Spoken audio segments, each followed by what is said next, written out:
자, 이제 우리 마지막 그 단락으로 어,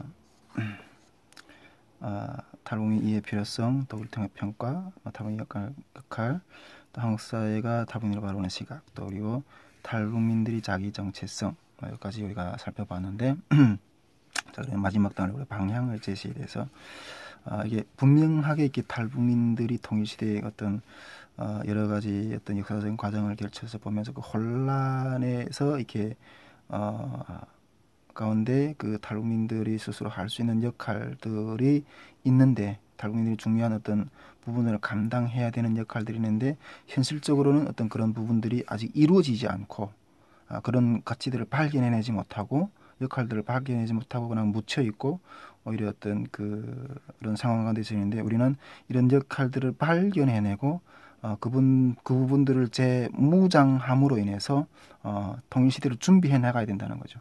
그런 부분에 있어서 이렇게 방향을 어떻게 우리가 잡으면 좋겠느냐 하는 어떤 부분들에 대해서 마지막 단락에서 이게 방향, 첫 번째 방향, 대안, 대안이라고 할 수도 있고 방향이 될 수 있는데, 이 부분을 함께 좀 나눠보고 마치려고 합니다.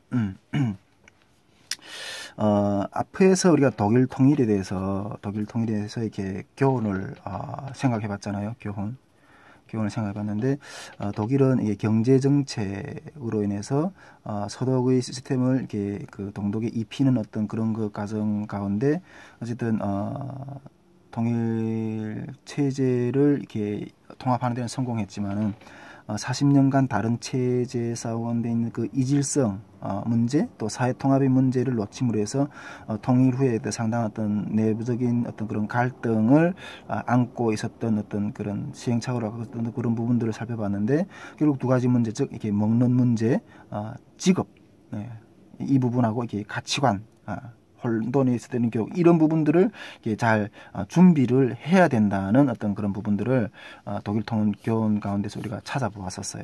자, 그렇다면 우리가 이렇게 탈북민들과 교제하면서 이렇게 이제는 나중에 이게 통일 사회에서 이렇게 통합을 결국 이렇게 이 독일 사회에서 이렇게 사회 통합 문제에 대해서 문제에 상당히 어떤 고충을 겪었는데, 우리는 앞으로 이런 것들을 반면 교사로 삼으면서 사회 통합 문제를 어떻게 잘 준비하고 이렇게 해나갈 것인가, 이룰 것인가, 것들을 이렇게 좀 마지막으로 좀 고민을 해보고 싶은 겁니다. 일단은 이렇게 통합을 저해하는 요소들부터 이렇게 설득하는 어떤 사회 통합에 대해서 이게 이런 부분들을 이게 저해하는 요소들을 이렇게 설득하는 어떤 그런 작업부터 이렇게 시작을 해야 되지 않느냐, 어떤 그런 부분들을 생각하게 되는데, 우리가 사회 통합 문제에서 아까 우리 한국 사회에서 탈북민들이 바라보는 어떤 시각에서 이게 보았던 것처럼 제일 좀 이렇게 어렵게 느껴졌던 것들, 이렇게 이념 문제의 해소, 또 이런 부분들이 상당히 이렇게 저는 이것이 어떤 북한의 핵 문제보다 더 우리가 풀기 어려운 어떤 난제라고 생각하는데, 솔직히 이런 부분들은 우리가 기독교가 이게 해결할 수 있는 문제거든요. 예, 우리 기독교가 우리 하나님 믿는 하나님의 자녀들이 해결할 수 있는 어떤 기독교적인 가치관으로 어떤 교회가 해결할 수 있는 길들을 제시해야 되는 거예요. 이것들. 근데 교회가 요즘 사회들 요즘 시대 교회는 오히려 이념의 어떤 그런 것들에 이렇게 나누어서 서로 막 이렇게 뒤죽박죽 돼가지고 하나님이 안에서의 어떤 국가관이라든가 가치관이라든가 초국가적인 어떤 그런 것들을 상실해버리는 어떤 그런 것들이 있는데, 이런 부분들이 회복이 돼야 돼. 교회가 회복이 돼야지 이 문제들을 해결할 수 있고 할 수 있다고 생각합니다. 그 다음에 또 이렇게 독일 통일 사례들을 이렇게 쭉 연구해 보다 보면 시민사회가 통합 정책을 중요한 행위자로 이렇게 이 통합 정책을 실현해 나가는 데 상당히 어떤 그런 중요한 행위자로 이렇게 활동했던 어떤 그런 케이스들이 많이 발견되는데, 이 시민단체라든가 NGO 같은 경우 이게 단체들은 이게 정치적인 어떤 그런 것들이 휩쓸리지 않잖아요. 이게 초당적인 이게 정치를 하는 사람들은 정권이 바뀌면 또 정책도 바뀌고 뭐 이러다 보니까 이렇게 그 일관성이 없게 되는데, 그러나 이렇게 시민단체 같은 경우에나 또 NGO 같은 경우에들은 어떤 정치에 대한 중립적인 입장을 가지고 있을 수 있기 때문에 어떻게 통일에 대한 어떤 그런 것들을 이렇게 그 목표를 하고 또 그런 것들을 일관하게 추진해 나갈 수 있는 어떤 그런 부분들이 있는데, 저희도 이렇게 다이스 물맷돌 선교회도 이렇게 이런 선교회로서 어떤 정치적인 어떤 그런 것들의 이 파동에 어떤 영향을 받지 않고 또 일관적으로 어떤 정부가 이게 그 가정 가운데 이렇게 바뀌든지 간에 일관적으로 우리가 목표하고 있는 부분들을 주 앞에서 준비해 가면서 이렇게 가는 것들이 상당히 중요하다고, 그런 역할을 해낼 수 있는 선교회라고 다이스 물맷돌 선교회도 그런 선교회라고 생각이 되는데, 이런 시민사회의 역할이 이 사회통합 문제에서 상당히 이렇게 중요한 부분들을 했었다는 것들을 이게 또 여러 자료들을 통해서 이렇게 또 볼 수가 있었습니다. 또 그리고 통합 문제에서 이게 사회적 인식 변화, 예. 사회적 인식 변화를 계속 이렇게 그 주도를 해가야 되는데, 한국 사회에서 그 아까 제가 봤을 때 한국 사회가 이렇게 그 아직 탈북민들에 대해서, 통일 사회에 대해서 이게 아주 냉정한 어떤 그런 부분들이, 시민들의 입장이 냉정한 부분들에 대해서 아주 메마르던 어떤 그런 부분들에 대해서 이렇게 이야기를 나눴었는데, 이러한 인식을 변화시키는 여러 가지의 어떤 그러한 일들을 해야 된다는 거죠. 또 뭐 우리가 통일이라는 것을 요즘에는 뭐 또 이렇게 TV에서도 이렇게 이야기를 많이 하는데, 뭐 어떤 무슨 뭐 미래지향적인 먹거리 문제를 해결하는 어떤 그런 문제로 이렇게 바라보기도 하고, 뭐 또 여러 가지 다양한 부분들이 있잖아요. 어떤 그런 것들 인식을 변화시키는 어떤 그런 여러 가지 다양한 요소들도 이렇게 해야 된다는 거. 그리고 또 이렇게 한 가지 이렇게 통일 세대 운동. 예, 통일시대 운동도 이렇게 지속적으로 진행을 해야 되지 않을까. 정부나 NGO나 또 이렇게 시민들이 이게 결국 품고 이루어내야 되는 어떤 그러한 문제라는 것들을 이렇게 그 인식시키면서 통일을 함께 살아가야 되는 어떤 그러한 과제이다.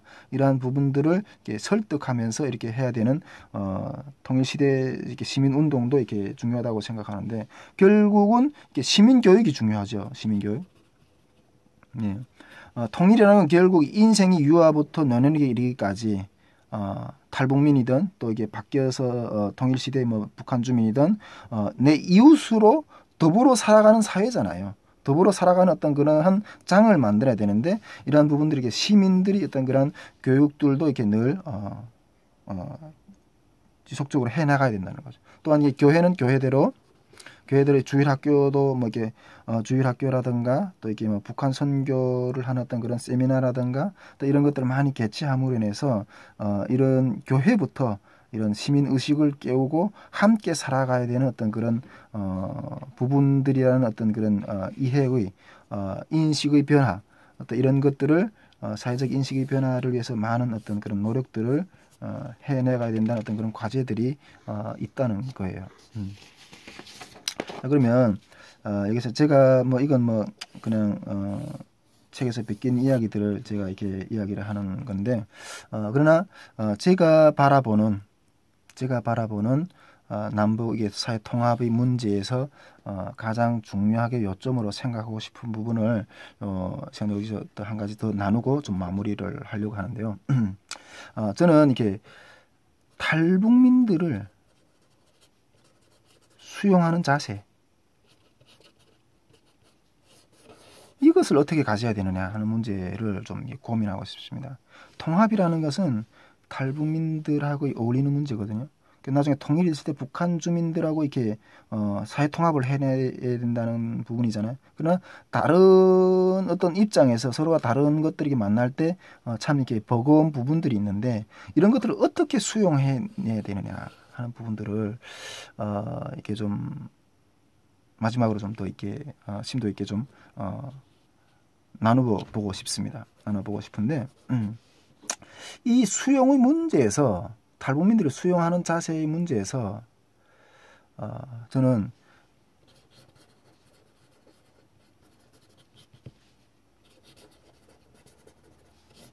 나를 입히려 하지 말고, 나를 이해시키려 하라.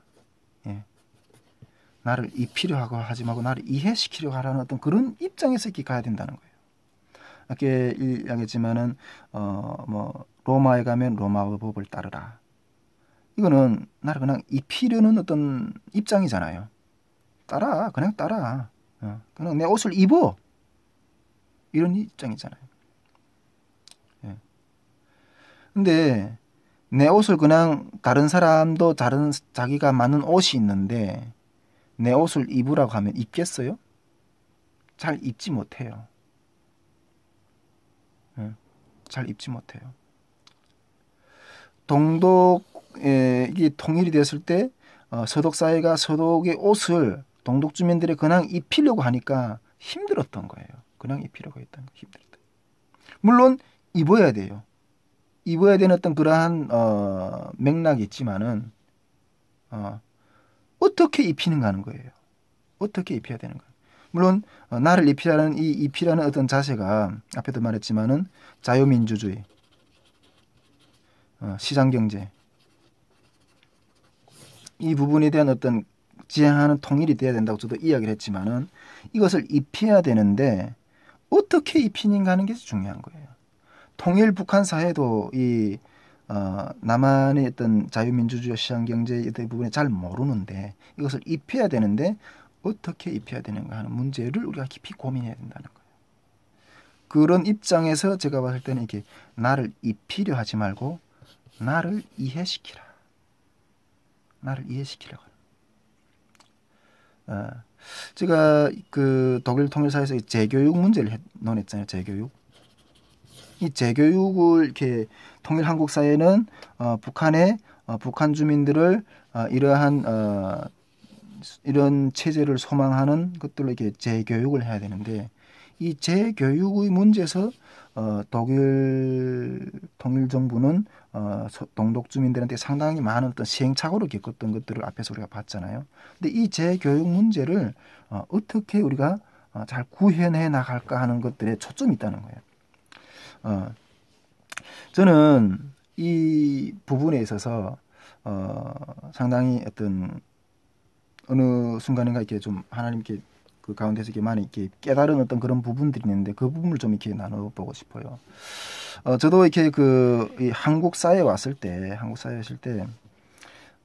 이 부분이 이렇게 제가 이렇게 없어진 것은 뭐 그게 큰 오랜 시간이 걸리지 않았었는데 상당히 어떤 최근까지만 해도 아직까지 그런 생각에 그냥 이렇게 몰두해 있었고 그런 것에 대한 압박감에 많이 눌리고 이렇게 했는데 그런 부분들이 해방되는 어떤 그런 계기가 있었어요. 해방되는 어떤 그런 계기가 있었는데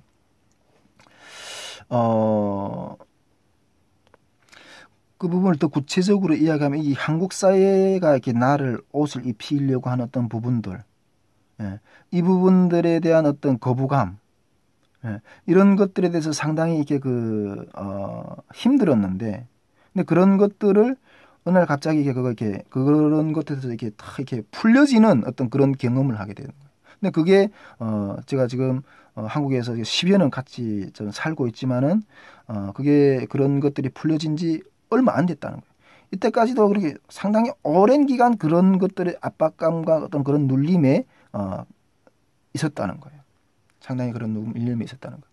그러니까 이게 재교육이라는 어떤 그런 옷을 가지고 다가오는데 그것에 대해서 이게 상당히 제가 입기 거부감이 들었고 힘들었고 버거웠는데 그것의 어떤 가장 중요한 부분들이 중에 한 가지가 뭔가 하면 너와 나는 차이가 있다는 거예요.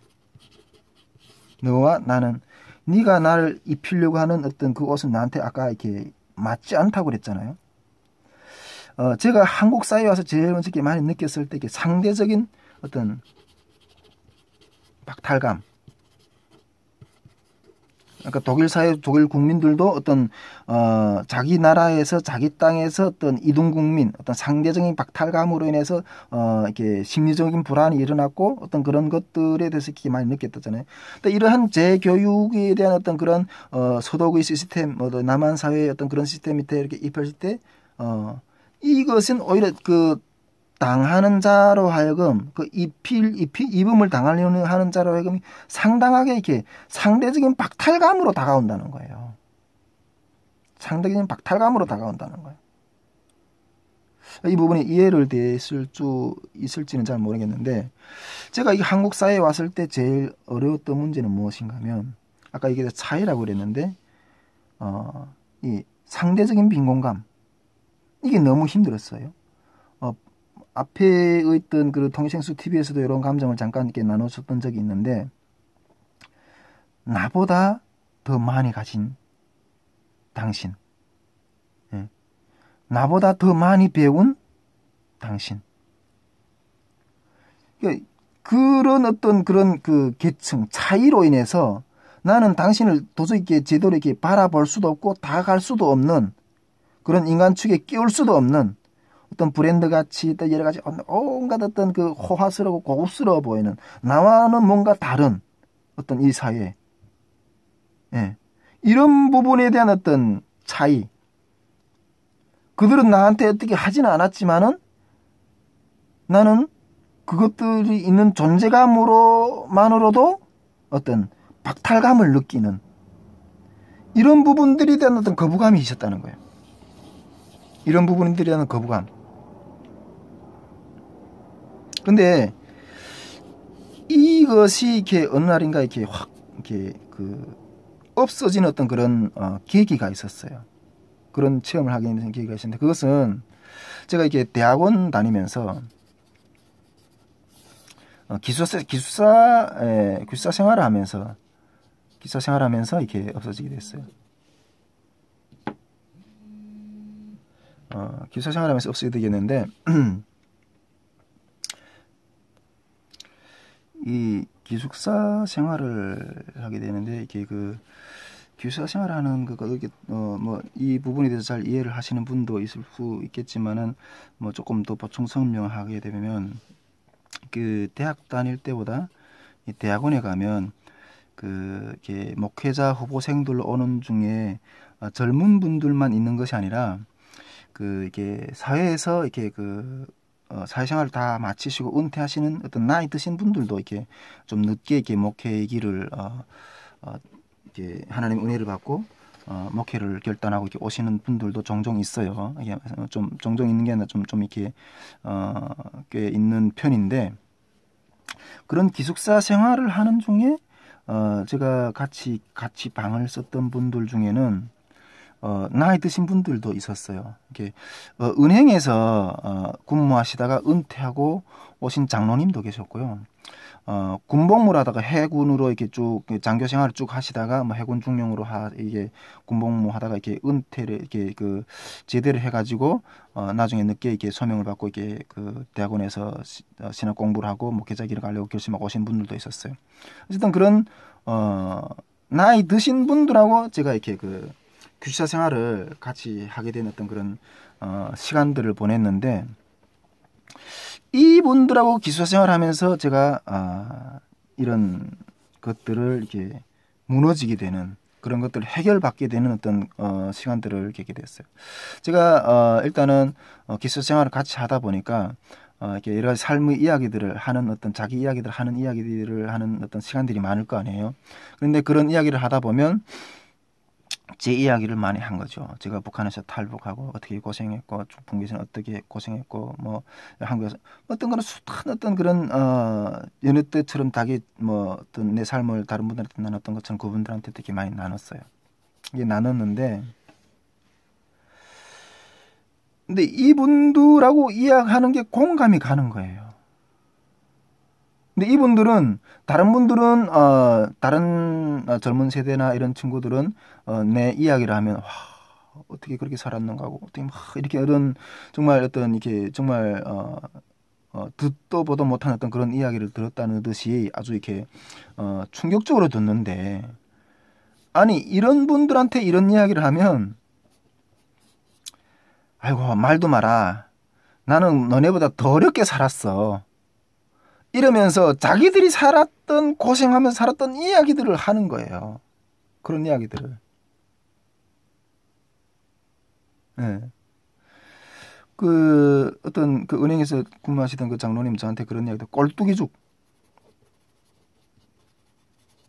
예, 꼴뚜기죽을 먹던 이야기. 그렇게 배고파 가지고 그 미군 부대에서 이렇게 식당에서 이렇게 나오는 음식 찌꺼기 있잖아요. 우리가 현재 요즘에 이렇게 식당에서 이렇게 뭐 어떤 그런 뚜물통에다가 그 음식 남은 찌꺼기를 이렇게 쓰레기를 나락해서 뭐 이렇게 해서 버리는 그런 그래서 이렇게 했다 해서 이렇게 해서 그걸 먹고 그래서 사람 준다면 먹겠어요?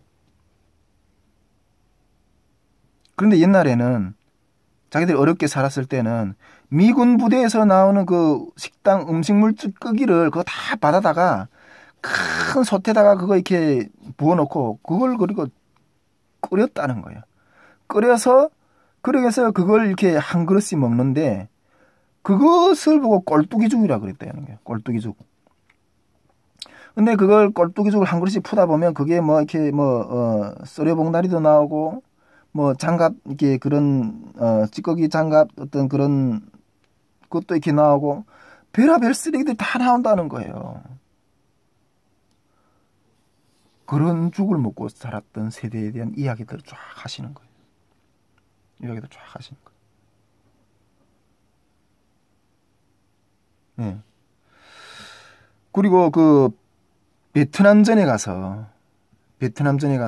그 고엽제 네.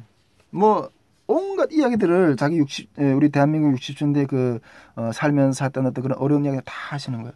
제가 한 번은 저기 뭐야 그 다니던 교회에 어떤 권사님이 한 분 계시는데 이 권사님 남편이 이게 베트남전에 나가 참전하셨던 분인데 이게 아마 베트남전 하면 이게 고엽제라고 이게 고엽제 피해에 대해서 이게 우리가 뭐 많이 아시는 분들은 아시고 또 모르는 분 모르겠지만은 이 고엽제 어떤 피해를 입은 베트남전에서 나가서 우리 대한민국 군인들이 피해를 입은 분들이 상당히 된다고 이렇게 들었는데 이 권사님 남편이 베트남전에 참전했다가 어떤 이런 고엽제의 어떤 그런 피해를 입으신 분인 것 같아요.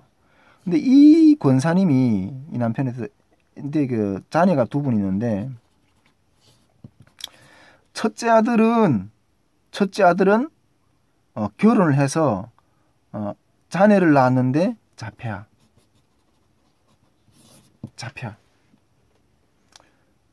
고엽제 영향으로 어떤 그런 생체적인 어떤 그런 영향에 의해서 이런 결과까지 나는데 이 얘가 우리가 교회 때 예배 때마다 그 예배당 안에 목사님은 앞에서 설교하시는데 그냥 어디 그냥 뛰어다니면서 막 있는데 그때마다 부교육자들은 얘를 이렇게 저지시키려고 이렇게 돌아다니는 게 일이었어요. 네. 그리고 이 권사님이 두 번째 아들은 정말 이게 희귀한 희귀병에 걸려가지고 완전히 이게 그 피부가 이게 완전히 뱀 가죽처럼 더 이렇게 정말 항상 이렇게 눈 뜨거나 이렇게 바라보기가 정말 으쓱할 정도로 어떤 온몸이 피부가 어떤 그런 상태로 애가 태어난 거예요. 그래서 이 친구는 두 번째 아들은 장가도 못 갔어요. 그 권사님이 이렇게 이야기해 주시는 그 남편의 이야기들 쫙 들으면서 저는 이게 생각되는 게 너무 많은 거예요. 우리 그 영화 국제시장을 보신 분들도 있고 뭐 혹시 못 보신 분들도 있을지 모르겠지만은 국제시장을 보면서 저는 정말 참으로 감명 깊게 많이 봤어요. 우리 이런 그 장로님들 같이 교사생활 하면서 이런 이야기들을 많이 들은 거예요. 그 꼴뚜기죽을 먹던 세월의 이야기들. 베트남전에 가서 정말 이 나라의 아들들이 나가서 외화를 보러 오려고 그 전쟁에 나가서 그 대가로 외화를 보러 온 거 아니에요. 그런 고립적 피정을 단행하면서 국제시장을 보면 그 외화를 보러 오기 위해서 독일에 가서 그 정말 탄광에 탕굴이 무너지는 곳에서 그 일을 하면서 정말 시체를 닦는 간호부 일을 하면서 그렇게 외화를 모아 가지고 와서 이 대한민국 사회를 이룬 흔적들을 그때 이 기숙사 생활을 하면서 그 장로님들하고 이렇게 나이 드신 분들하고 이렇게 들으면서 이야기를 들었어요. 정말 이분들하고는 대화가 되더라고요. 그때 제가 깨달은 것은 무엇이었는가 하면 지금 내 앞에 이렇게 상대적인 박탈감처럼 이렇게 나타나 보이는 이 의리의리한 배경들이 그저 하늘에서 그냥 떨어진 것이 아니라 이렇게 수많은 이 나라 국민들이 피와 땀과 노력으로 세워진 결과물이라는 것들을 그때 이런 교제를 통해서 이해를 하게 되었어요.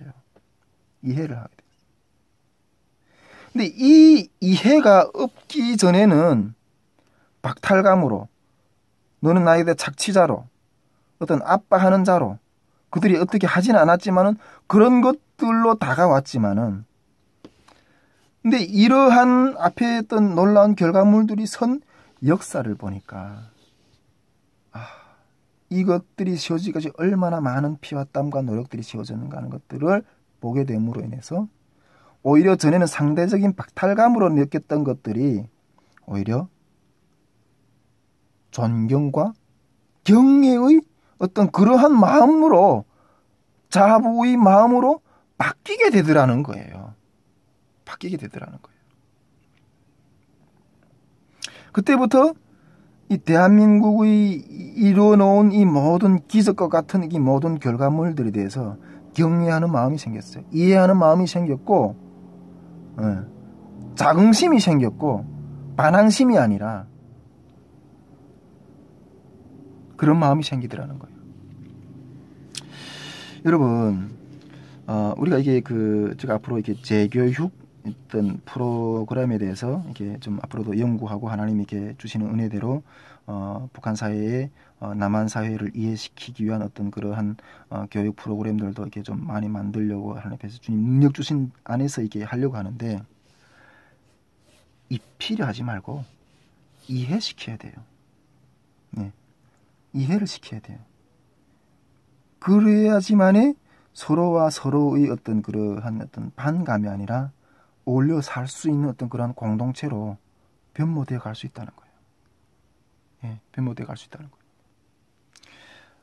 앞에서 이야기를 했던 이념의 문제, 이렇게 시민사회의 어떤 여러 가지, 시민사회 인식을 변화시켜야 된다, 또 시민교육, 이런 부분들이 입히려고 하는 어떤 그런 부분이 아니라 역사를 가르치고 내가 어떤 이런 부분들을 이해를 시키는 어떤 그러한 교육 시스템으로 가야 된다는 거예요. 그래서 제가 상당히 중요하게 여기지만은 근데 이러한 시각으로 뭔가 이렇게 통일 사회의 어떤 그런 새로운 준비를 위해서 나아가는 어떤 그런 기본적인 자세가 상당히 결핍되어 있고 이것을 재발견하고 이것을 우리 탈북민들 가운데 또 우리 북한 통일시대 북한 주민들 가운데 이러한 어떤 이해시키는 입장에서의 어떤 커리 재교육 어떤 그런 시스템들 재교육 어떤 그런 부분들을 만들어내야 될 어떤 그런 과제들이 있는 거예요. 이런 과제들이 있는 거예요. 우리 탈북민의 역할에 대해서 이 주제에 대해서 이야기를 했는데 우리 탈북민들은 이렇게 이 남한 사회의 이러한 모습들을 이해할 수 있는 이런 모습들을 읽어내야 되고 또 우리 북한 사회에서 이렇게 살아왔던 여러분은 이미 알고 있는 어떤 입장이잖아요. 이러한 것들을 또 통합해내는 어떤 역사적 어떤 정신적 어떤 정치, 이 모든 부분에 있어서 이렇게 이해를 해낼 수 있는 어떤 그런 것들을 구축해내야 돼요. 예. 그런 것들이 세워져야지만이 통일 사회에서 탈북민들이 할 수 있는 역할이 어떤 사명을 감당해낼 수 있는 거예요. 예. 이런 것들을 뭐 온전히 해내지 못한다면 또 하나의 어떤 그런 이게 사회적인 불안의 문제 속에서 휘말릴 수밖에 없고, 예, 그렇게 되는 거죠.